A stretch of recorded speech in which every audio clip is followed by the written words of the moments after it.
people's hand. Because the moment you follow people, then you will be possessed. You will never get your independence. Try to get independence by working very, very hard. He worked alcoholic. He used to work very hard to get independence, because when you now follow what is in the hands of people, when you rely on people, they enslave you. They enslave you. That's why today you have 21st century slavery. It's happening. Yeah. It's happening. Why? Because you are not to focus on work and on self-reliance and independence, but you always seek others' support. The moment you seek others' aid, when people become tired, they enslave you. They enslave you. And last issue too is about, just to mention, because I'm just telling you about the attributes of gentleness. But he also was very brave. When it comes to the other side, he was very, very brave. Don't just look at him like gentle, like whatever. When it comes to the truth, when it comes to haqq, he was so brave that he will not compromise when we come truth. He will never, he was not a leader who would send others and say, go, and then I'm behind. Then no. Stay behind. No. He will be the one in the front line. He in Uhud and in Hunayn, many of the brave companions ran away, but he was the one who remained there. The Prophet sallallahu alaihi wasallam. Very adamant. So he was very brave when it comes to truth. So these are the things I say to in a nutshell that I can tell you about the Prophet sallallahu alaihi wasallam, which if we relate it to the 21st century, you will have a lot of solution to the problems that we are facing, and it is the best socio-economic political problem solution that we have with the Prophet Muhammad sallallahu alaihi wasallam. Thank you very much, Doctor. Like you said, it's very difficult to talk about the Prophet Muhammad sallallahu alaihi wasallam because his attributes are just too many, but you've really tried and summarizing. Okay, regarding the commemoration of his birth, I mean, there are divergent views about it. Some grossly condemn it. They argue that after the Prophet's demise, sallallahu alaihi wasallam, in 632 AD, his successors to the throne, they never commemorated his birth, and yet they were very dynamic, articulate people. Others also try to justify this commemoration by also arguing that since the Prophet Muhammad sallallahu alaihi wasallam is a role model, he nurtured illuminated the religion, nurtured it, and allowed it to bloom, and it's just through such gatherings talking about his exemplary character, the virtues that he possessed, that people will really get to know him more and then see him as a role model.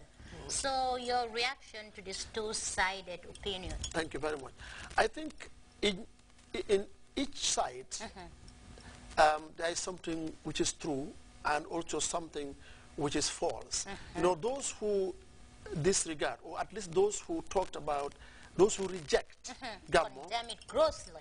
Those who reject Gammo, generally, they are making a grave mistake. Because you just cannot come and judge Gammo, generally, without judging what happens in Gammo. When you come as a scholar and generalize judgment, you are doomed to make mistake. When you come and say, okay, Gammo is haram, then you are doomed to make mistake, because it's not haram, because haram is something that you quote out of the Quran or out of the Sunnah. Because haram is a text that prohibits things. But the fact that the Prophet did not do it, or the fact that the companions did not do it, is not an indication of hurma. Okay, so those also who hold it wholeheartedly, without screening what is going on in Gammo, they have also made mistakes, because there are certain things in Gammo, because Gammo means what? To commemorate the birthday of the Prophet Muhammad sallallahu alaihi wasallam. If it means to go and remind people of the values and the virtues that we have just pointed out, if you go to be visionary, as the Prophet was, because the Prophet ﷺ was very visionary, because his sunnah is a living sunnah. Every generation needs to take out of it vision, you know, for what is coming next. If Gammo means to be visionary, to mean, okay, how do we relate to our day-to-day life, then there is nothing wrong with that at all. And there are some scholars here who, of course, take a verse of the Quran, نَحْنُ نَقُصُّ عَلَيْكَ أَحْسَنَ الْقَصَصِ, of course, as the basis of talking about the Prophet, the stories of the Prophet during these days. And I think, for me, as long as the gathering is to call to remind people of the Prophet, rather than reminding people of your great-grandparents, or reminding people of your own self. If the gathering is not just to come and to collect money, and to allow men and women mingling, going like that, as long as that is not the case, is to come and remind people of the Prophet Muhammad sallallahu alaihi wasallam, to turn it to a living sunnah as a visionary leader who set examples of socio-economic examples at the family and at the governance level, that there is nothing wrong with that. So it is very difficult for any scholar to come and condemn generally. The moment you condemn generally, then you are making a grave mistake. Because what you are saying is not true. Anybody who says that gammo is haram is not telling the truth. Anybody who says that gammo is impermissible, is makruh, is also not telling the truth. But when you say, okay, if these things happen in gammo, then it becomes unacceptable, then I will agree with you. Why? Because the Prophet ﷺ is someone whose life is our example, and this example should be told to the new generation for them to know the Prophet sallallahu alaihi wasallam. Because there are things that in his biography that examples of as a visionary leader, examples of gentleness at the family level, examples of good governance, all these things are there, and if you don't tell the new generation, they will not be able to do that. That's one thing. The second thing is, the young people, you either substitute their activities with something, or you let them go astray.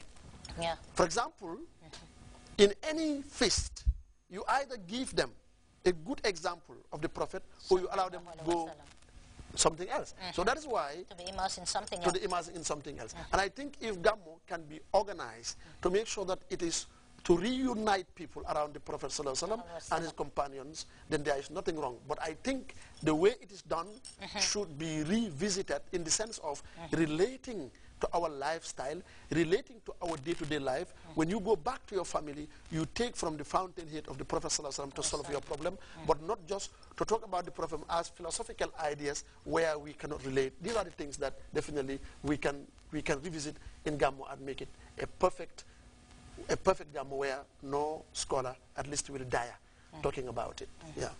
Yeah, like you said, the commemoration of his birth is justifiable if the gathering, they have to talk about the Prophet Muhammad sallallahu alaihi wasallam, as he was the embodiment of all the good virtues that you can think of in this world. But then critics again may be right. Sometimes you go to Gamos and they will say Gamo. And then all of a sudden, instead of them to focus on the Prophet Muhammad sallallahu alaihi wasallam, his exemplary character, his integrity, honesty, and all the good virtues that really made him the model of perfection that he was, they would deviate from this and be immersed in praise singing of certain individuals. Sometimes they are just so obsessed with money. Exactly. And they see it as a forum where they can just gain money. And these lurid accounts tend to eclipse the positive and traditional way of doing it. Gamo. Can you just expatiate on this a little bit? Oh yes, I remember, for example, there are instances where, you see, in Fastah where I was born, the founder of that village, they started doing Gamo. But when it turned into what they could no longer control, they stopped it. You see? You see what I mean? So in every good thing, there are intruders. Exactly. But if and that will definitely defeat the purpose. That will definitely defeat the purpose. But if Gammo means a gathering where the Prophet sallallahu alaihi wasallam is mentioned, his lifestyle is mentioned and relate to our lifestyle, where also it's not bad if people, for example, give money just out of the, but it shouldn't be a business. Exactly. It should not be turned into business. Secondly, women should dress properly. They should not go there dressing shockingly, mingling, to turn it into a kind of customary thing that is eclipsing a lot of good things that you can have in Gammo. Definitely, if these things can be done, then I think we can cause an intellectual revolution during Gamos, where intellectuals will be invited and they have symposium during Gammo, and then also talk about the virtues of the Prophet, virtues that you can link to our daily life. It makes it really, through it we can cause an intellectual revolution in the country. But if we turn it the other way around, engage in zikrullah, Allah says in Surah Al-Baqarah, "Faskuruni askurkum askurkum," and also Surah Al-Ra'd, "Ala bi zikrillahi tatma'innul qulub." All these are things that makes Gammo, in the remembrance of Allah, do hearts find satisfaction. But once they deviate, it becomes a total different thing. Yes. Okay. People commemorate Gammo in this country, but also people travel to neighboring countries for this